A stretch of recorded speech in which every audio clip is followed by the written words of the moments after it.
Alors on voit effectivement les pratiques qui sont pratiquées par le planning familial américain, mais également la volonté qu'ils ont que ça ne se sache pas. Malheureusement pour eux et heureusement pour le combat pour la vie, ça s'est su malgré tout. Et on va commencer par écouter Jeffery Ventrella. Vous êtes avocat et vice-président d'Alliance Defending Freedom. Vous avez obtenu un doctorat juridique ainsi que philosophique et vous siégez aujourd'hui comme membre du jury de thèse de maîtrise du département de philosophie et de droit constitutionnel dans une université en Afrique du Sud. Vous intervenez régulièrement dans les églises, sur les campus, lors de séminaires aux États-Unis et partout dans le monde. Vous écrivez également et vous connaissez surtout bien la réalité américaine. Pourquoi nous allons vous écouter pour que vous nous décriviez déjà la situation américaine, l'ampleur de cette découverte et les conséquences légales et politiques qu'elles ont eues aux États-Unis, et savoir ensuite à quoi il faut s'attendre à la suite de ces révélations et comment aussi éviter de telles pratiques ailleurs. Buongiorno, buenos dias, guten Morgen, bonjour. You can sit or stand. You can stand. I'm standing because I have jet lag. I need to be awake. It's a very great honor to be with you, and I want to pay particular honor to a longtime friend for this initiative, Mr. Carlo Cassini. So thank you again, sir. Let me say about this particular inflection point in the United States. Though I am coming from the United States, our organization, Alliance Defending Freedom, is the largest religious liberty organization in the world, with offices in Vienna, Brussels, Geneva, and Strasbourg. And so there's great interplay between those offices and what you just saw. So what I want to talk about briefly this morning are maxims to ponder and maxims to perpetuate when we consider what you've just seen, the killing and harvesting of babies. First, we have to acknowledge the nature of the opposition. Why is that? Because we cannot put boots on the ground in a battle like this unless we understand what the ground looks like. And when we're dealing with something like Planned Parenthood, here's what we face. As one of my colleagues has said, when someone is in the killing business, lying is easy. And so we need to understand there's deception and misdirection when we're addressing these kinds of issues. So with that in place, here are some things to think about as we go forward. First of all, cultural moments matter. We need to understand the times in order to know what to do. The Center for Medical Progress did investigative journalism to expose and pull the curtain back on Planned Parenthood. This is the type of culture in which we live, where there's exposés, and we can use that to an advantage. The culture has been prepared for this kind of thing. The second thing we learned is that media matters. Communicating these things matter. Law will follow culture, as we heard at our very introduction point this morning by my friend Jaime Mayor. Culture is the road surface that allows traction to occur in the tires of law and policy. The third thing we must see is that this particular scandal is exportable. Killing humans is not an American thing. It's a human thing, and it applies to all places, at all times, and to all governments. My colleague who leads our Brussels office, Sophia Kuby, will be talking about how we were able to leverage this U.S. scandal and bring some of these issues to broader Europe. The fourth thing we need to take home is this: showing beats knowing. The science concerning the unborn human is utterly clear. It is uncontroverted. The unborn is human. The unborn is one of us. But that proof doesn't always lead to persuasion. So we can and we should know the science, but we must also show the science. We must make that knowledge acceptable and commendable. Abortion protests itself. And what we have in this scandal is not only abortion, but we have the carving up and selling of human parts. And so we need to generate persuasion from Planned Parenthood's own mouth, own words, and own actions. As Randy Forbes, a congressman, said when voting to take away funding and subsidies from Planned Parenthood, he said, Planned Parenthood wants to save the baby's eyes. It wants to save the baby's heart. It wants to save the baby's liver, but it doesn't want to save the baby. You see, what happened here, the value in what Planned Parenthood did was precisely because the unborn is one of us. And we can flip the narrative if we stay on point here. Another tactic that we saw work very effectively here was to anticipate in order to preempt. What the Center for Medical Progress did was released these videos. And Planned Parenthood responded saying, oh, we don't really do this and that. But they had another video that rebutted that. And then Planned Parenthood would say something, and then they had another video, and another video, and another video, and another video. I think there have been 12 released thus far now. All the time anticipating the response to the rebut it, to destroy, to undermine the credibility of Planned Parenthood. Another tactic we need to learn is this. We need to reframe the narrative. Planned Parenthood has for years said that abortion is a tragic necessity and we must make it safe, legal, and rare. But the reality is, because they are killing in a way to sell body parts, it's not about that. It's about an emerging market. It's about a concealed profit motive. That's the narrative we need to talk about with respect to these kinds of things. There's a sordid profit motive involved in this. And then we need to say to these people, if someone can be in a commodity, then anyone lacking power can be a commodity. They are all one of us. Another tactic is this. Light is the best disinfectant. We need to expose these things because people of goodwill, given the gift of reason and an unseared conscience, will understand this, will be horrified by this, will understand that one of us can't go that way. We also need to not only reframe the narrative, but we need to subvert the narrative to affirm the humanity of the unborn as being one of us.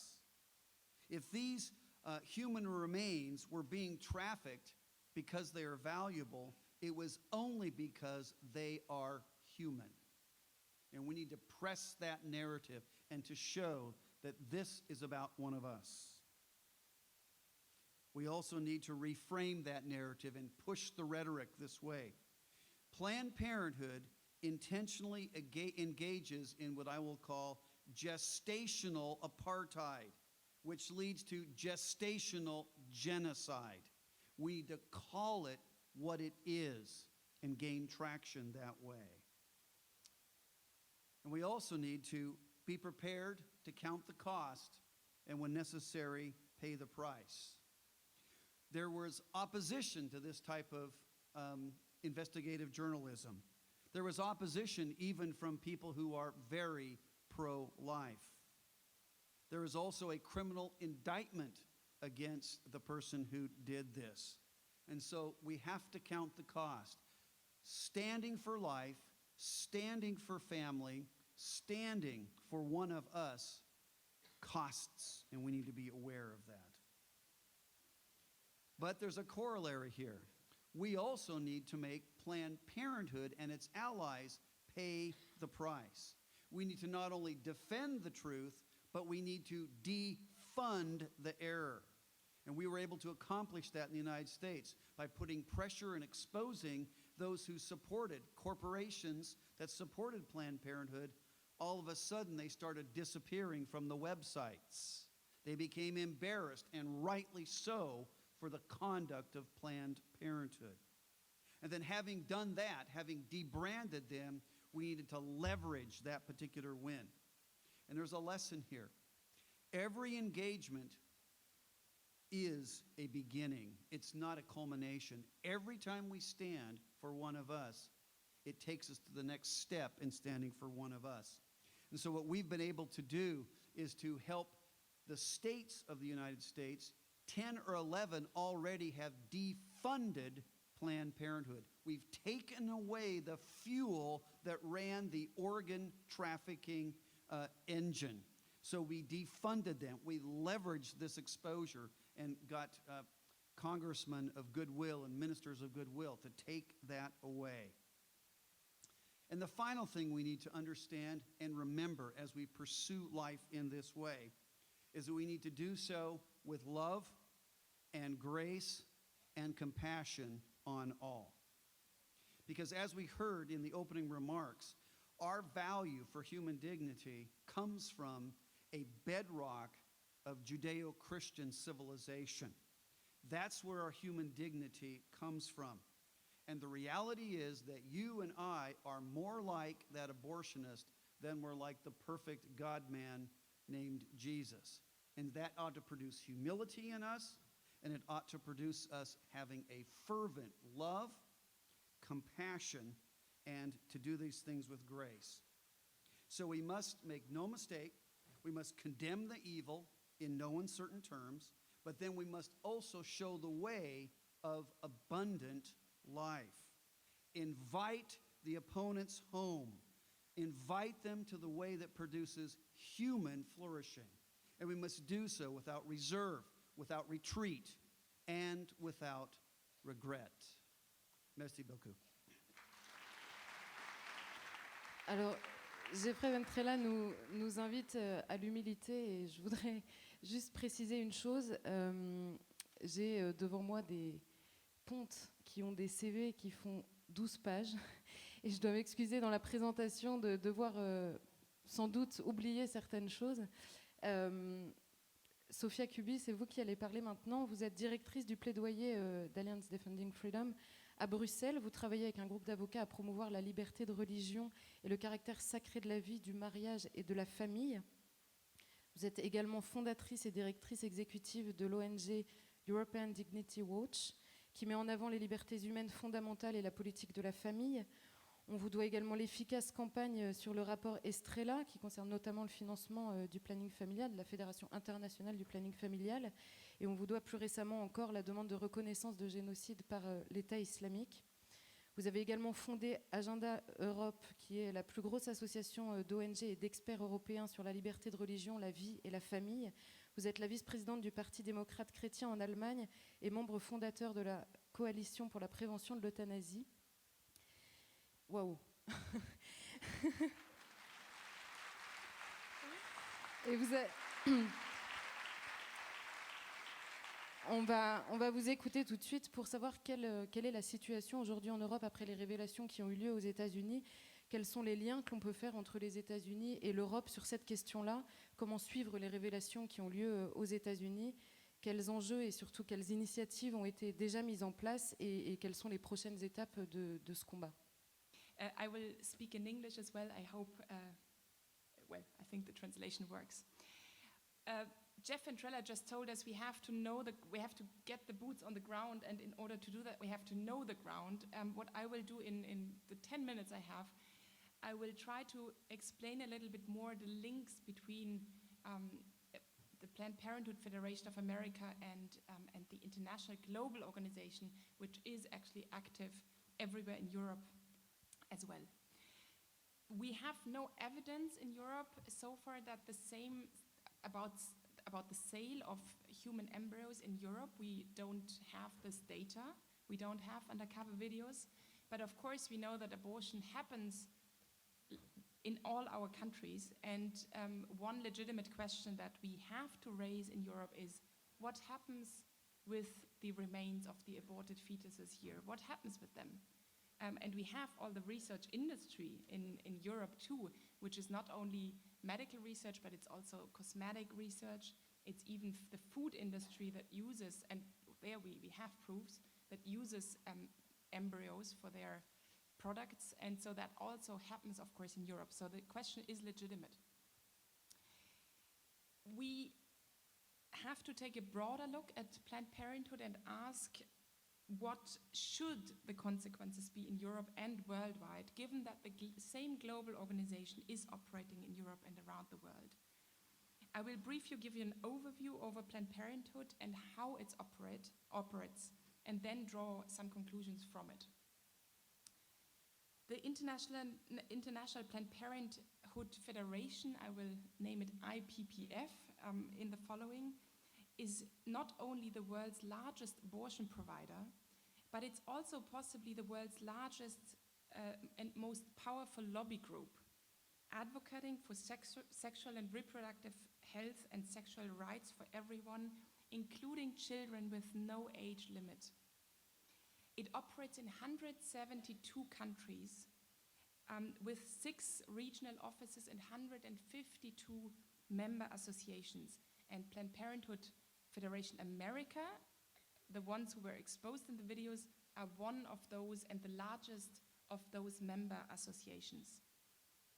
Member associations operate centers that engage in radical sex education, perform abortions, and distribute contraceptive drugs and devices. And they also lobby for sexual and reproductive rights at all levels, local, national, international.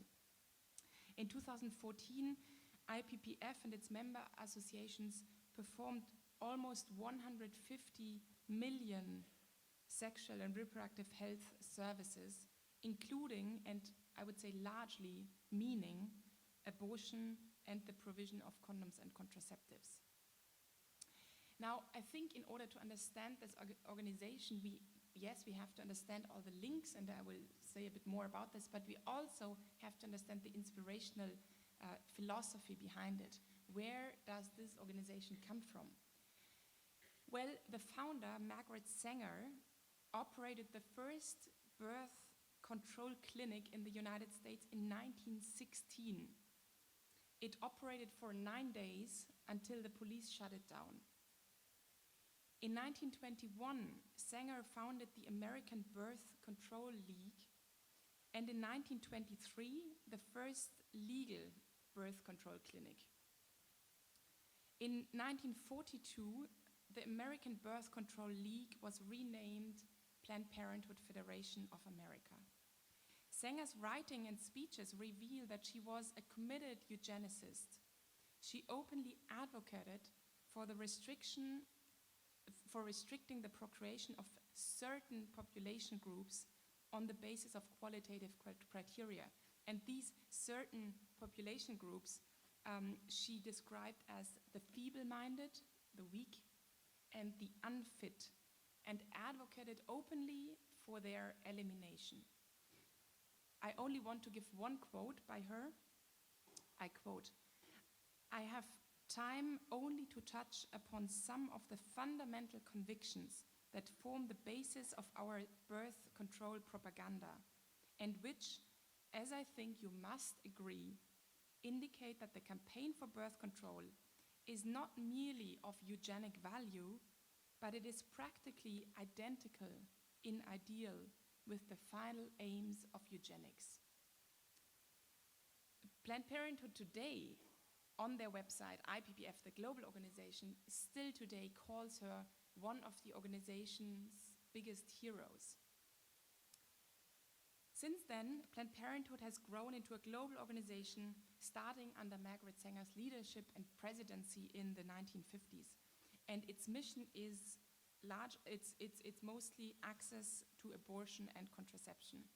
IPPF's stated mission is to improve the quality of life of individuals by providing and campaigning for sexual and reproductive health and rights through advocacy and services. And if you hear sexual and reproductive services, equal that with abortion. It's not only abortion, but it's largely abortion.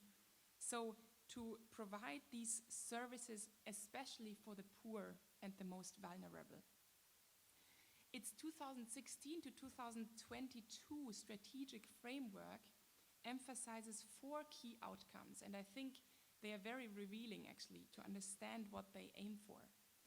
So the first strategic outcome is to get 100 governments to respect, protect, and fulfill sexual and reproductive rights and gender identity, to have 1 billion people empowered to to act freely on their sexual and reproductive health and rights. Again, remember, that includes very largely abortion, 1 billion people. That organization alone, there are others out there. 2 billion quality integrated sexual and reproductive health services delivered. So between 2016 and 2022, they want to deliver 2 billion sexual and reproductive health services. And fourth, a high-performing, accountable, and united federation. Now that gives us already a hint on how they are extremely linked, united, institutionally, financially, and otherwise across the world. So what happens in America is not just unconnected from Europe, just because we do not have the data, and I would say not yet. It encourages all member associations to provide a minimum package of essential abortion services and supports the expansion of, and I quote here, abortion care. So the organization says that giving abortion to women is care. From 2013 to 2014, abortion-related services, and all these numbers I quote are the numbers of the organization itself. Abortion-related services increased from 3 million to 3.8 million. That is a 27% increase in 1 year in abortion services. Member associations provided over 500,000 surgical abortions, with a big raise since in the recent years, and over 430 medical abortions. Its 2015 target for abortion-related services was 7.1 million, and 83 member associations provided abortion-related care in 2014. Now, IPPF is basically structured in 6 regional offices, and the headquarters is actually in Europe. It's in London. And the 152 member associations conduct advocacy to provide sexual and reproductive health services directly to the constituents. In France, for example, since we are in Paris here, IPPF's member association is Le Mouvement Français pour le Planning Familial. And it runs, and I heard in the introduction that it doesn't run clinics. According to IPPF's own website, Le Planning Familial runs 40 clinics here in France, and it is proud to provide 350,000 reproductive rights services annually, and half of its clients here in France are under 20 years old. So it's largely to teenagers, starting from the earliest age onwards. So what we can see is there is a clear institutional link. There is a very strict accreditation process for a member association that wants to become member of IPPF, and this process is reviewed every 5 years in order to make sure that the member association is upholding the values and principles. So we can really assume that every member association of IPPF is upholding the principles, among them thinking that Margaret Sanger is one of the greatest heroes. There are various institutional links such as worldwide membership standards, a worldwide governing council, annual performance reports, etc. And IPPF also funds directly member associations. In 2014, IPPF funded member associations with $74 million. Given the structure of IPPF and the strict accreditation process, the review, etc., we have to say that the wrongdoing of one of its member associations is also, maybe not directly the wrongdoing, but the global organization has to be held accountable for it. Now, IPPF receives grants from numerous sources, namely from governments, primarily from Western governments and from Asian governments, multilateral agencies, NGOs, corporations, trusts, foundations. They have many financial sources. In 2014, government grants totaled almost $90 million in 1 year alone. That is to say, the international organization, the IPPF, Planned Parenthood Federation of America got, until recently, before the scandal, $500 million per year in public funding in America alone. Now that has dropped now a little bit because 10 states have defunded, but these are the numbers we are talking about. And they get, I won't bore you with more numbers, but they get more millions and millions of other sources as well, among them national governments. Now, the political influence of Planned Parenthood is also interesting. They do that very strategically, and they have track records, and they have actually indicators of influence that they track, and they evaluate their work upon them. And one of them is the number of successful policy campaigns and legislative changes, which means more liberal abortion laws, at the national, regional, and international level. IPPF has supported Planned Parenthood Federation of America, so those you saw on the video, unconditionally in the wake of the fetal tissue harvesting scandal. PPFA's, so Planned Parenthood Federation of America's, is a founding member of IPPF. And I mean, there are numerous public records, but among them, during the scandal, when the scandal broke out, leading Planned Parenthood managers, including the president of Planned Parenthood America, tweeted that we are proud to be one worldwide family, we are proud to be together, we stand together.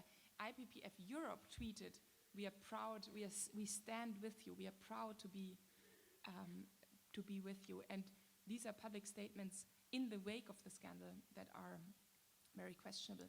Now, I would like to just talk about, very briefly, about two other points that IPPF is strongly advocating for, which is sex-selective abortion. IPPF strongly opposes regulating sex-selective abortion, which means that if you want to have an abortion just because it's a girl, that's okay. Who are we to judge your reasons?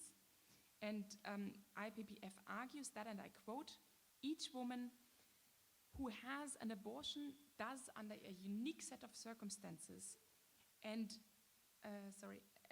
the person best placed to decide the outcome of a pregnancy is the pregnant woman herself. So they would not tell the woman that they should maybe think twice if they want to have an abortion just because of the sex of the child. Another area is aggressive sexual education. IPPF believes that sexual activity should not be constrained by age limits. As, and I quote, sex is a basic requirement for survival and at the same level than food, excretion, shelter, etc. IPPF Europe goes as far as to associate the most natural and innocent behaviors of babies and toddlers with sexual behavior.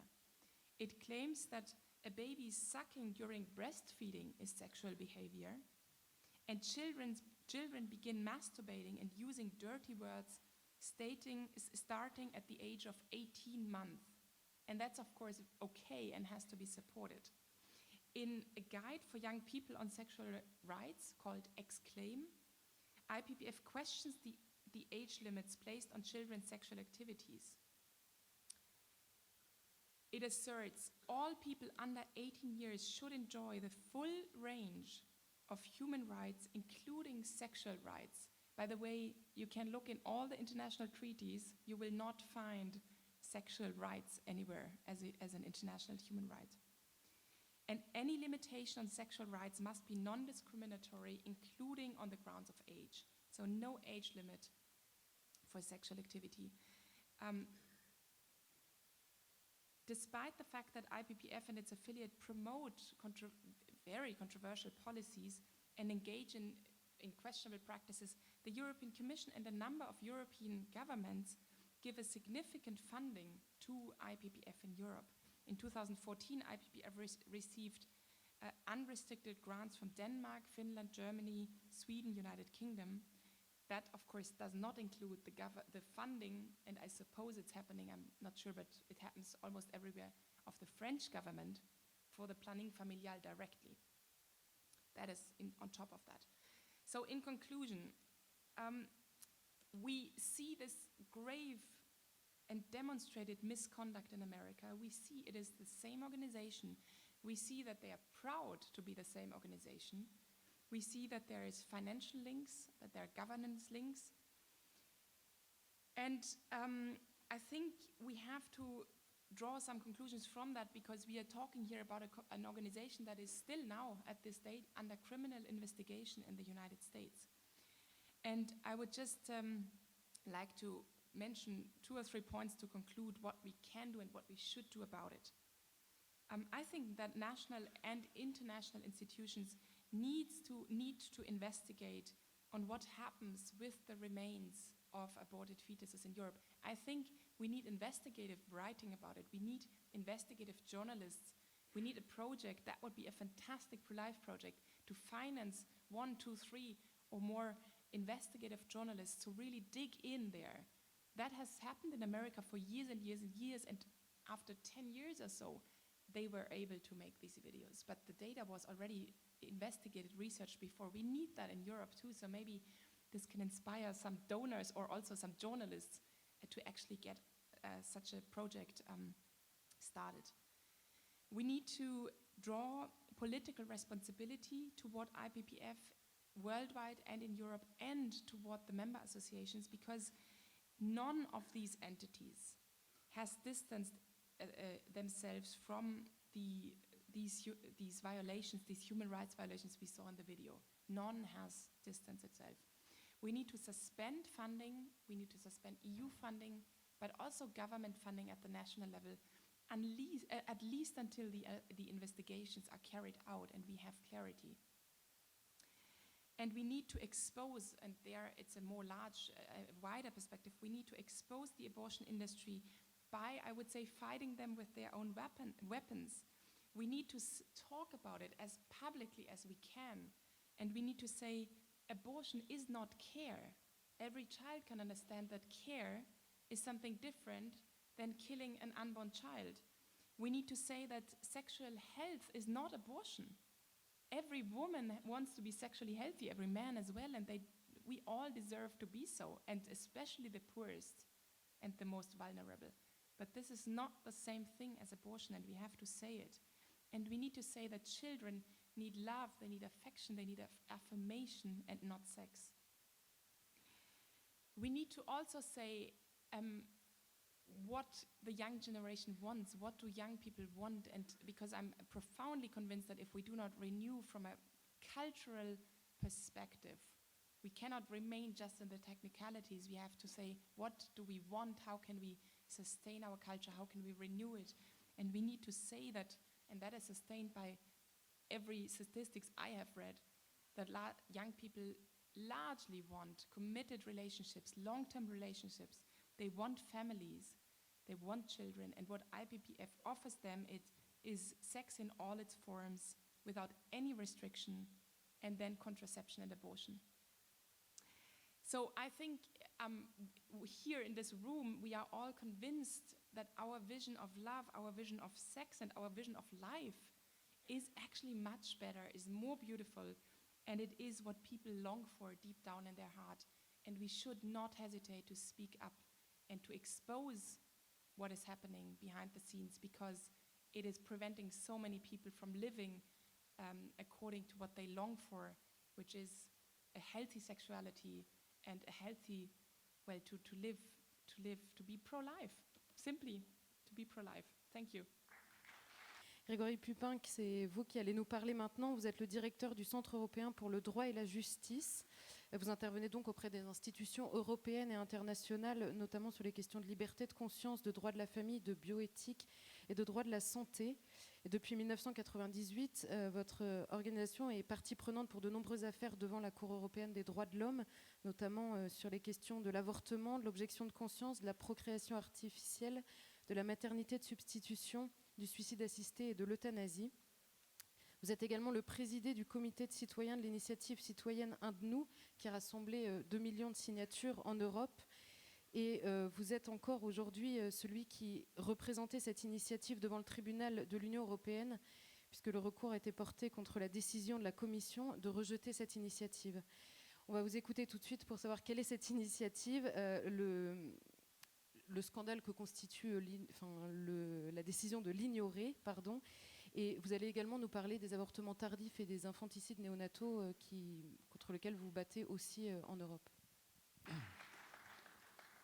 Merci beaucoup.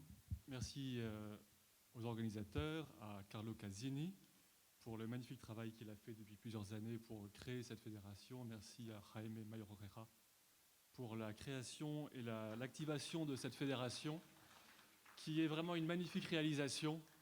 Je crois qu'il faut vraiment les remercier. C'est vrai que cela fait longtemps que l'on parle de créer une fédération. Et je suis très heureux que l'initiative citoyenne, qui a rassemblé plus de 2 millions de signatures, puisse maintenant se transformer en une fédération stable d'organisations qui vont pouvoir et qui commencent déjà à agir de façon efficace auprès des institutions et de la société européenne en général. Je vais effectivement vous parler rapidement de ce recours à Luxembourg. Ce n'est pas l'essentiel du sujet parce que ce recours est pendant actuellement et nous n'avons pas de date d'audience. Nous contestons la décision de la Commission européenne d'avoir refusé de donner suite à l'initiative citoyenne Un de nous. Il y aura une audience publique, certainement en 2016, vous en serez informés. Je voudrais, dans le prolongement de ce qui a été dit sur la vidéo, vous donner aussi un peu mon témoignage et notre expérience sur ce sujet. Avant tout, je crois essentiel que nous ayons bien tous à l'esprit le fait que nous ne nous battons pas pour des idées. Nous ne faisons pas un combat, à proprement parler, idéologique. Nous ne sommes pas des personnes qui parlons uniquement dans le champ du droit de la femme, du droit des enfants, du droit à la vie. Tout ce vocabulaire, tout ce discours est un discours abstrait. Abstrait. Aussi abstrait et mensonger que le sont la plupart des idées. Si nous sommes là aujourd'hui, c'est avant tout pour parler et pour agir sur des réalités. Des réalités bien concrètes, qui ne sont pas des idées, mais qui sont faites de chair et de sang, qui sont faites de souffrances, d'histoires personnelles bien réelles. Ne nous laissons pas piéger et emprisonner par les mots mensongers du droit, de la liberté, etc. Rappelons-nous que si nous sommes là, c'est pour la chair, le sang, les souffrances des personnes bien réelles. Précisément, l'objectif des personnes qui promeuvent l'avortement est de dissimuler cette réalité sous un langage, sous des idées, sous un discours. Révéler la réalité qui se cache derrière ce discours mensonger, c'est là le meilleur moyen de le combattre. Et les vidéos faites aux États-Unis le prouvent bien. C'est donc avant tout chercher la réalité et la montrer avec le goût, le souci de la vérité et aussi bien sûr de la charité, qui est le meilleur moyen d'agir dans ce domaine. C'est ce que nous avons essayé de faire avec l'initiative citoyenne Un de nous. Et au-delà des discours théoriques et politiques, la force de l'initiative citoyenne Un de nous, la raison pour laquelle elle a porté politiquement, c'est parce que nous avons témoigné publiquement d'une chose qui n'est pas aisée. Nous avons témoigné publiquement. 2 millions de personnes ont témoigné publiquement devant la Commission européenne, devant le Parlement européen et devant les institutions, de leur conviction de l'humanité, de toute vie individuelle dès la conception. Ce témoignage, c'est celui dont nous avons le plus besoin face à l'avortement et plus généralement face à la dénaturation de la vie humaine. Oser dire que nous croyons que la vie de chaque individu commence à la conception. C'est une réalité qui apparaît avec évidence aux personnes, par exemple, qui ont recours à la fécondation in vitro, puisqu'ils voient bien que leurs enfants commencent dans la conception et qu'ils en ont d'autres parfois congelés. Mais cette réalité de la nature humaine qui commence à la conception est difficile à croire. Quand on vit dans un monde matérialiste, qui ne croit qu'en la matière, et qui, à la limite, accepte la valeur de la vie humaine uniquement liée à la conscience. Ça veut dire à la capacité de réflexion et d'abstraction.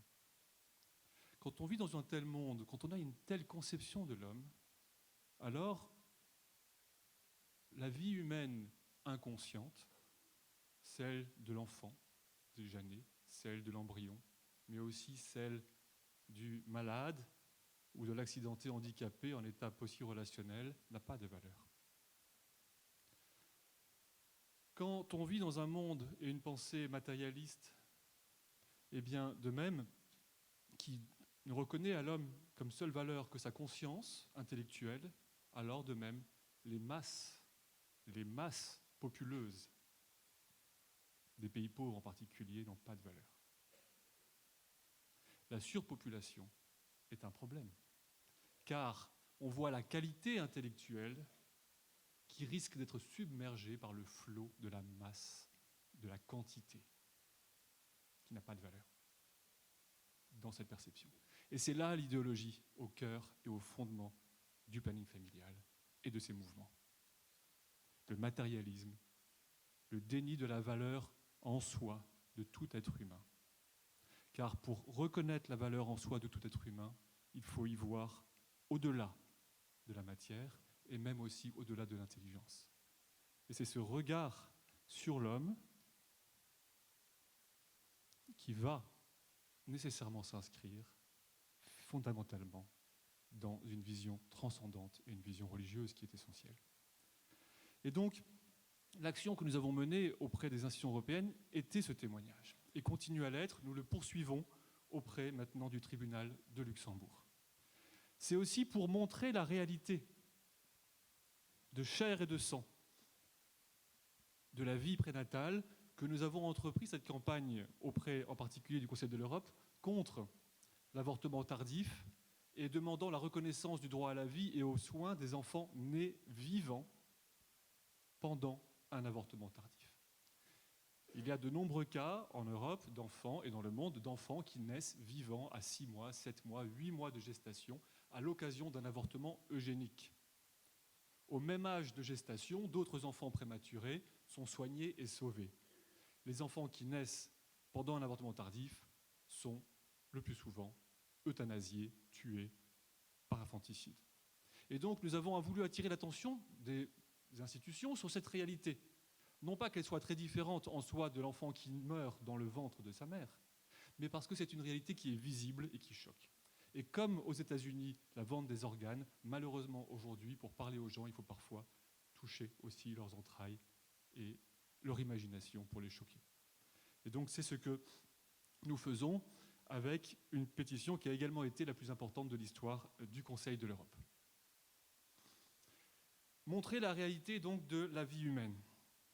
Deuxième élément qui me semble important et que nous pouvons faire si nous voulons combattre cette idéologie, c'est montrer la réalité de cette idéologie à laquelle nous sommes confrontés. Oser l'explorer en profondeur, voir pourquoi elle séduit tant de monde et l'exposer. Sophia a exposé l'origine de la pensée de la fondatrice du planning familial, Margaret Sanger. Les deux organisations principales qui promeuvent cette idéologie, cette culture de mort, qui est une culture de la force et une culture du refus, du rejet de la faiblesse. Fondamentalement, l'idéologie de la culture de mort, c'est une culture de la force, de la qualité contre la quantité, de l'intelligence contre la matière. Fondamentalement, cette culture est une culture néo-païenne. Les deux principales organisations qui soutiennent et qui promeuvent cette culture, et dont on voit très bien dans les écrits de leurs fondatrices, Marie Stopes et Margaret Sanger, qu'elles étaient elles-mêmes néo-païennes, eugénistes et racistes, eh bien, ces deux principales organisations, le Planning Familial International et Marie Stopes International, ont demandé à intervenir contre la fédération, contre l'initiative citoyenne 1 de Nous, devant le tribunal de Luxembourg. Gregor Püppinck. Et donc, je vais achever, et donc, ça a été l'occasion aussi pour l'initiative citoyenne d'exposer publiquement devant le tribunal de Luxembourg le contenu de cette idéologie. Donc je dirais Face à l'obscurité, car nous sommes bien face à l'obscurité, le meilleur moyen de combattre est de faire la lumière. Faire la lumière sur la réalité humaine dès le stade le plus précoce. Faire la lumière sur l'idéologie qui sous-tend les organisations qui promeuvent l'avortement et plus généralement la dénaturation de l'homme. Je vous remercie. Merci beaucoup. Nous allons tout de suite écouter, et je vais être obligée de vous dire de faire court pour éviter de vous interrompre pendant que vous parlez. Nous allons tout de suite vous écouter, alors pardonnez mon accent slovaque qui laisse à désirer, Miroslav Mikolasik. Vous êtes président du Parlement, vous êtes membre du Parlement européen et président du groupe de travail du PPE sur la bioéthique et la dignité humaine. Vous avez également exercé la médecine et vous êtes membre du Parti chrétien-démocrate en Slovaquie et siégé à la Commission de l'environnement, de la santé publique et de la sécurité alimentaire. Vous êtes également le fondateur et président de l'association Donum Vitae. Vous avez consacré vos recherches à la défense de la dignité humaine et présenté de nombreuses conférences sur le rôle de l'éthique dans la médecine. Alors nous allons vous écouter sur les implications politiques de ce scandale qui a eu lieu aux États-Unis. Qu'est-ce qui a été fait au niveau européen et comment arrêter ces pratiques, le financement et comment exiger la transparence sur ces questions-là. Les orateurs, les collègues, mesdames et messieurs, madame le jeune, bonjour.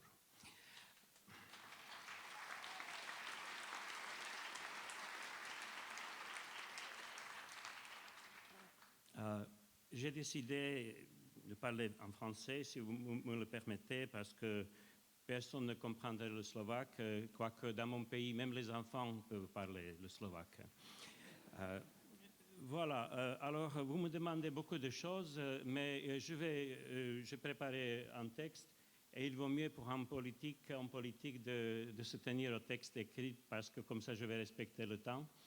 Et cette course contre la montre et contre la hypoglycémie avant le lunch, c'est quelque chose que je vais essayer d'assumer. Voilà, beaucoup de gens me demandent qu'est-ce que ça vous fait de changer de la pratique médicale à l'hôpital, etc., de parler aux patients dans votre cabinet médical? Est-ce que ce n'est pas quelque chose qui vous manque dans votre vie? Oui, ça me manque beaucoup, mais dans une vie professionnelle d'un médecin, vous soignez en moyenne, je ne sais pas, 20 000, 30 000, 50 000 de patients que vous rencontrez pendant votre vie médicale. Mais au Parlement européen, nous servons 500 millions de personnes. Et si on fait quelque chose de bien, alors ça affecte 500 millions de personnes et ça me fait chaud au cœur. En plus, quand j'imagine que j'ai essayé d'être le rapporteur principal pour les thérapies avancées, par exemple, ou par exemple pour une directive qui parlait de la qualité des organes désignés pour la transplantation humaine, etc. Et pour cela, vous savez, nous sommes très différents, les membres du Parlement européen, nous sommes très différents en ce qui concerne notre profession. Tous, nous ne pouvons pas être médecins, ni chercheurs en biologie ou en champ médical. Souvent, les collègues sont juristes, techniciens, ingénieurs, enseignants, ils ont étudié les relations extérieures, etc. Mais tous, ils votent, mes collègues, sur les choses qui touchent à la bioéthique souvent, au mariage, à la recherche médicale, à la bioéthique. Et nous débattons souvent ces thèmes sur le sol du Parlement européen. Et s'ils ne sont pas assez instruits dans la matière, ils votent comme ils veulent, d'après leur instruction personnelle, disons, et d'après leur conscience. Alors, pour cela, nous avons développé au sein de PPE, je suis membre du Parti populaire européen, nous avons depuis 2004 déjà une plateforme, un groupe de travail qui s'appelle officiellement groupe de travail de la bioéthique et la dignité humaine. Et là, j'invite avec mes collaborateurs autres collègues pour se faire pour se disons, make-up pour arriver à une connaissance un peu plus approfondie sur des sujets très différents. Maintenant, arrivons au scandale IPPF. Oui, quand j'ai quand j'ai reçu l'information sur le scandale qui a été donc dévoilé par les vidéos que vous avez vues, nous avons très vite fait une action. Par exemple, même avant parce que l'information sur les vidéos s'est passée au mois de juillet, 14 juillet exactement de l'année passée. Déjà le 20 juillet, j'ai déposé une question orale à la Commission européenne. Et la question était portée sur deux questions. J'ai demandé à la Commission européenne de me répondre si, oui ou non, l'Europe finance IPPF en Europe. Donc cette fédération qui est contre la vie humaine et promeut l'avortement et fait le marchandage avec le corps humain. Si les contribuables financent donc cette organisation et si, oui ou non, l'Union européenne éventuellement va arrêter ce financement pour une organisation comme ça. Avec l'aide de ADF International et Sophia Kuby ici présente, nous avons fait venir au Parlement européen lui-même une oratrice illustre qui elle-même est fondatrice d'une association pour la vie Life Action des États-Unis qui s'appelle mademoiselle Laila Rose, qui est venue nous parler aux députés européens, nous exposer, nous expliquer qu'est-ce qui s'est passé aux États-Unis, qu'est-ce qui se passe donc au point de vue de société, mais juridique aussi, et comment définancer donc cette organisation en question. Ça a attiré beaucoup d'attention et je crois que c'est aussi un rôle d'un député d'informer encore sur le champ, donner les collègues pour qu'ils se fassent l'idée claire ce que c'est International Planned Parenthood Federation. Un député, qu'est-ce qu'il peut faire encore? Un député peut faire aussi d'autres actions pour attirer l'attention, pour faire événements, pour attirer les journalistes. Alors, nous faisons aussi au Parlement européen à Bruxelles, chaque année, cette année, ça sera déjà la 6e édition, Week for Life, la semaine pour la vie. Et je vous invite à passer à Bruxelles, c'est 1h20 avec le Thalys, c'est à côté. Alors je vous invite à passer à Paris pour la Week for Life. Ici c'est l'affiche qui vous informe sur le contenu que nous allons avoir le 15 mars, donc le mardi prochain à Bruxelles. Maintenant, oui, en ce qui concerne l'action pour la vie au Parlement européen, il y a souvent les votes et souvent les votes difficiles contre les initiatives, comme ça a été déjà mentionné, initiative Estrella et d'autres initiatives qui, à peu près chaque mois, avec une régularité assez disons, assez forcée, assez pointue, les ennemis de la vie donnent ce qu'on appelle les rapports d'initiative qui n'ont pas pourtant une valeur juridique, disons, qui serait automatiquement incorporée dans la loi européenne, mais qui font une influence plutôt idéologique et sur les députés et sur le public général en Europe. Et nous devons souvent voter contre ces initiatives qui sont pleines de droits à l'avortement, comme une nouvelle, le droit humain, Ils sont beaucoup contre le mariage d'un homme et d'une femme.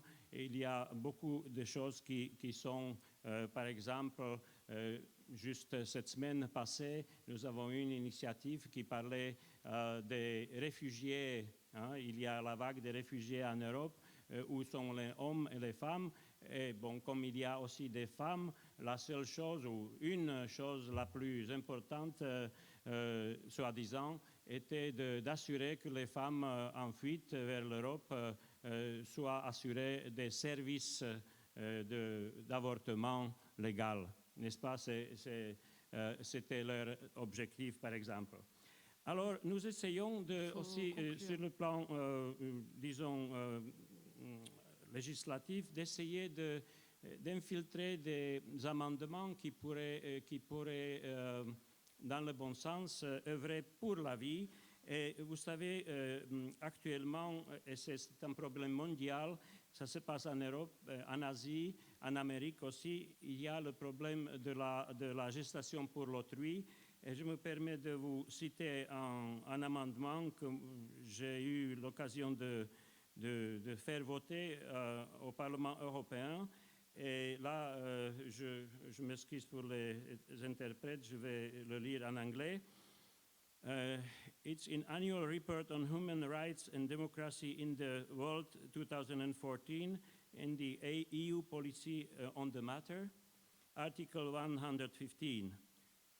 Condemns the practice of surrogacy which undermines the human dignity of the woman, since her body and its reproductive functions are used as a commodity, considers that the practice of gestational surrogacy, which involves reproductive exploitation and use of the human body for financial or other gain, in particular in the case of vulnerable women in developing countries, shall be prohibited and treated as a matter of urgency in human rights instruments.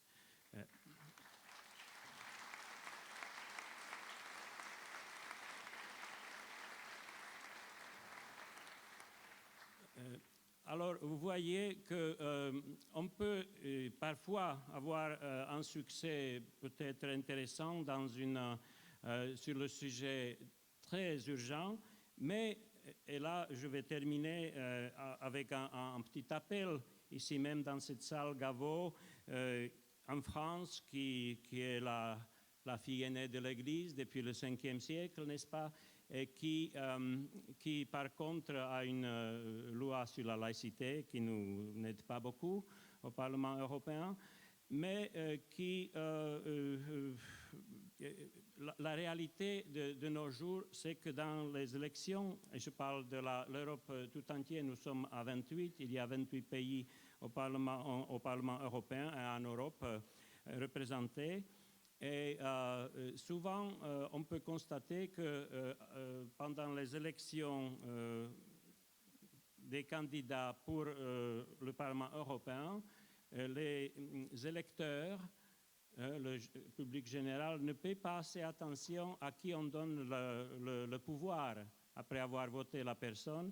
Si la personne va voter pour l'avortement, si la personne va voter contre le mariage d'un homme et d'une femme, si la personne va voter la manipulation des êtres humains de toutes sortes, si la personne, le candidat va voter un jour où il sera vraiment le député ou une députée, l'euthanasie en tant que telle sur le plan européen.